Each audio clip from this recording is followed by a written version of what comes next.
lines here, line L and line M. So here, let me label this.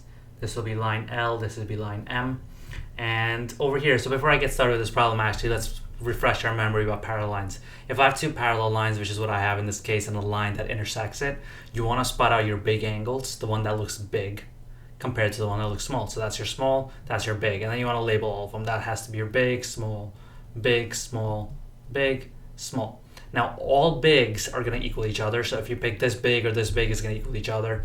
And any small combination is going to equal each other. And the other fact to remember is any combination of any big or any small has to equal 180.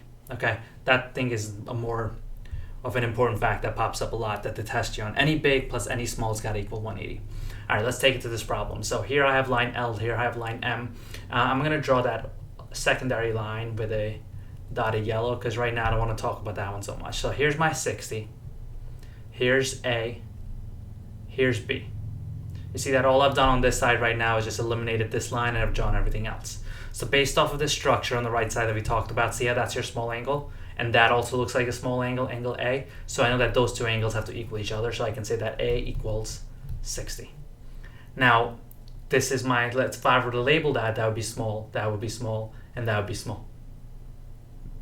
And these are my vertical angles. So this B is also going to equal 60. So that was pretty easy, pretty straightforward. That's 60, that's 60. And if that's a small, that also has to be 60 because all of these angles and all of these angles need to correlate because they all fall on that same line. Now, the only thing we have left to figure out is angle C.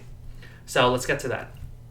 I know that this angle right there is opposite of this one. So this one also is going to be 55 because if this is 55, that's going to be 55. We already figured out that A is, we said A was 60. Now all the angles inside a triangle have to add up to 180. So those two at the top are, this one's 60, this one's 55.